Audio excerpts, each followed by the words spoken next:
ప్రజలంతా కూడా పెద్ద ఎత్తున సహకరించారు. మీ మీద ఒక నమ్మకం పెట్టుకున్నారు. ఈరోజు ప్రజలు మిమ్మల్ని కూడా వాచ్ చేస్తున్నారు, ఒక కన్నేసి పెట్టారు. మీ ప్రవర్తన చూస్తున్నారు, మీరు చేసే పని చూస్తున్నారు, మీరు ఎవరితో కలుస్తున్నారో అవి కూడా చూసే పరిస్థితికి వచ్చారు.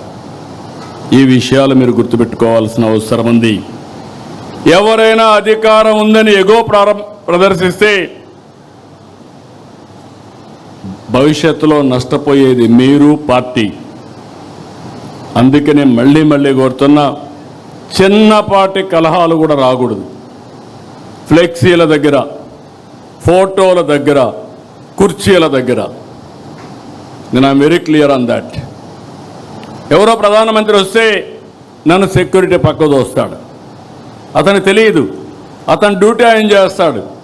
దానిపైన నేను ప్రధానమంత్రి గారి దగ్గరికి వస్తే నన్ను చేశారనుకుంటే తప్పు అవుతుంది. ఈ విషయాలు మీరు గుర్తుపెట్టుకోవాలి. నేను చాలాసార్లు చూస్తున్నా ఇవన్నీ. అందుకే మళ్ళీ మళ్ళీ మీ అందరికీ చెప్తున్నా, ఈ యొక్క మీరు సత్ప్రవర్తన కింది వాళ్ళకు కూడా నేర్పించాలి. We're not only individual leader by virtue of your position. మీకు వల్నరబిలిటీ ఎక్కువ ఉంటుంది. ఒక మంత్రి, కేంద్ర మంత్రులు తప్పు చేస్తే నేషనల్, ఇంటర్నేషనల్ మీడియాలో హెడ్లైన్స్ వస్తాయి. రాష్ట్ర మంత్రులు తప్పు చేస్తే రాష్ట్రం, జాతీయ స్థాయిలో హెడ్లైన్స్ వస్తాయి. ఏదైనా ఒక ఎమ్మెల్యే కానీ ఒక ఎంపీ తప్పు చేస్తే అదే స్థాయిలో ప్రొజెక్షన్ వస్తుంది. ఈ విషయాలు మనం గుర్తుపెట్టుకోవాల్సిన అవసరం ఉంది. అందుకనే నేను కూడా అనునిత్యం పనిచేయడమే కాకుండా పార్టీ క్రమశిక్షణ కాపాడడానికి కూడా అన్ని విధాల ముందుకు పోతామని చెప్పి కూడా నేను మీకు తెలియజేస్తున్నా. త్వరలో స్థానిక సంస్థల ఎన్నికలు వస్తాయి.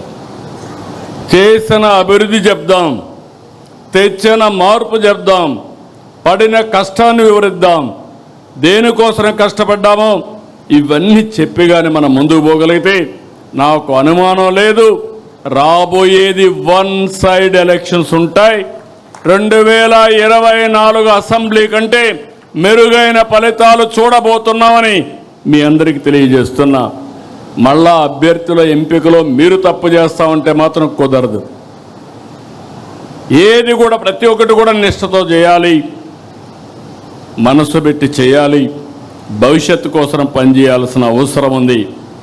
కొంతమంది అనుకుంటున్నాం ఏదో మేము అయిపోయాం, ఎమ్మెల్యే అయిపోయాం, మంత్రులు అయిపోయామని. 2 ఏళ్ళు అయిపోయింది, 3 ఏళ్ళలో మళ్ళా ఎలక్షన్స్ వస్తాయి. మీకు అందరికీ గుర్తుపెట్టుకోవాలి. వన్ టైం ఉండాలంటే ఒక ఆలోచన, శాశ్వతంగా ఉండాలంటే ఇంకొక ఆలోచన. శాశ్వతంగా ఉండాలంటే శ్రమపడ్డాలి. ఏమైనా పర్వాలేదు, పార్టీ ఏమైనా పర్లేదు, పార్టీ మీద ఉంటే నేను గెలుస్తానంటే మాత్రం కుదరదు. ఈ విషయం మనందరికీ గుర్తుండాల్సిన అవసరం ఉంది. దయచేసి ఇక్కడ పిలిచింది కూడా ఈరోజు నేను ఎంపీలని పిలిచాను, ఎమ్మెల్యేలను పిలిచాను, నేషనల్ పార్టీ ఎగ్జిక్యూటివ్స్ కానీ కార్యవర్గాన్ని అందరిని పిలిచాం, రాష్ట్ర పార్టీ కార్యవర్గాన్ని పిలిచాం. అందరం కూడా ఈ రోజు నుంచి మనస్పర్ధలు లేకుండా అందరం కూడా ఒక పద్ధతి ప్రకారం పనిచేసే పరిస్థితి రావాలి. అన్నింటికంటే ప్రజాహితమే ధ్యేయంగా మనం పనిచేస్తే ఈ సమస్యలు ఉండవు. ఎంపీలు, ఎమ్మెల్యేలు కలిసి పనిచేయాలి. ఎమ్మెల్యే ఆ కాన్స్టిట్యున్సీలో ఉండే కమిటీలతో కలిసి పనిచేయాలి.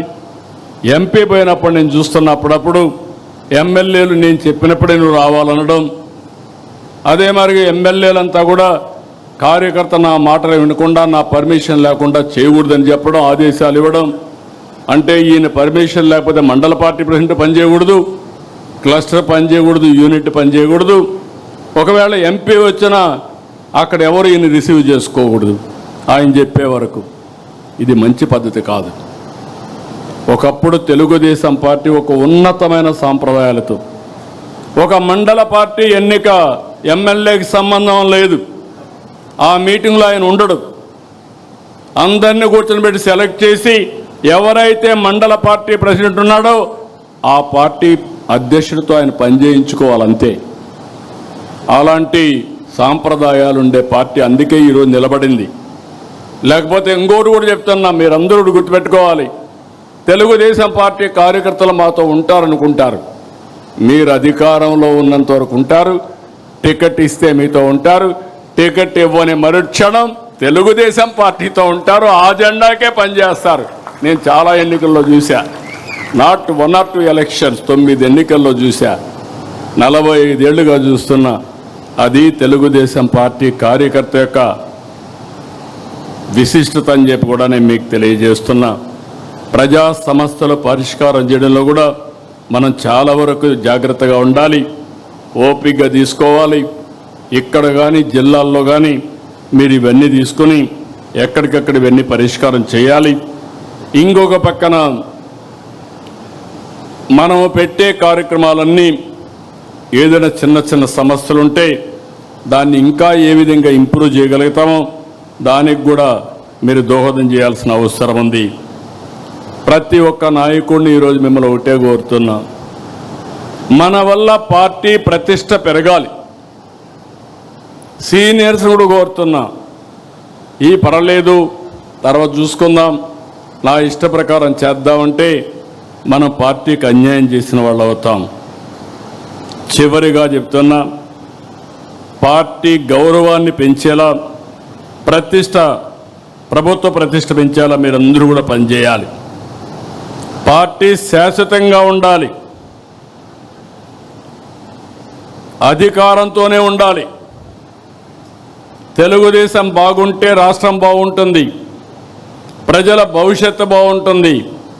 మళ్ళీ వైకుంఠపాళి అవుతే పైకెక్కడం దిగడం ఇదే సరిపోతుంది. నేను చూశాను, ఇదే కానీ 2014 నుంచి 19 వరకు కానీ కంటిన్యూ అయినట్టు 19, 24 కానీ ఉంటే ఆ రోజే పోలవరం పూర్తయ్యేది, అమరావతికి ఒక షేప్ వచ్చేది, రాష్ట్రం నెక్స్ట్ లెవెల్కి వెళ్ళేది. ఒక చిన్న ఉదాహరణ చెప్తున్నాను. విభజన జరిగింది, తెలంగాణకు మనకు వనరులు చూసాం. ఆ రోజు 58% ఆంధ్రప్రదేశ్ జనాభా, 42% తెలంగాణ జనాభా.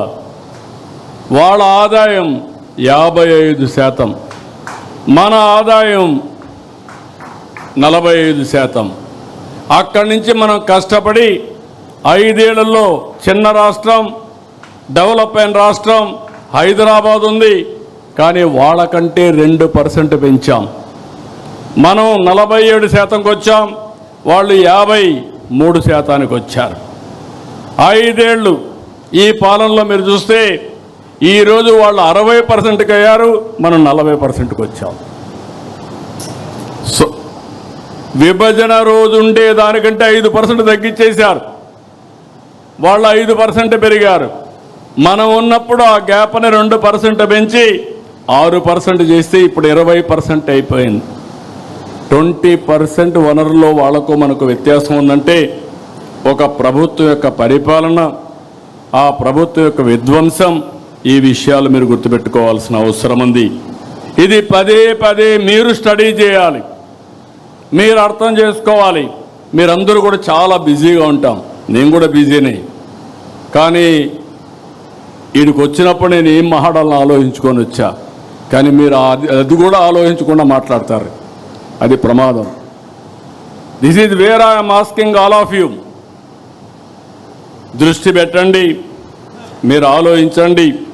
ఫైనల్గా ఒకటే చెప్తున్నా, ఈరోజు ప్రమాణ స్వీకరణ మీరు చూశారు. 2047కి తెలుగు జాతిని నెంబర్ 1 చేయాలనేది మనందరి లక్ష్యం, మనందరి సంకల్పం. అది ఒక్క తెలుగుదేశం పార్టీతోనే సాధ్యం.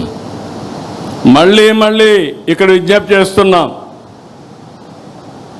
మీ అందరికీ కూడా చెప్తున్నాను,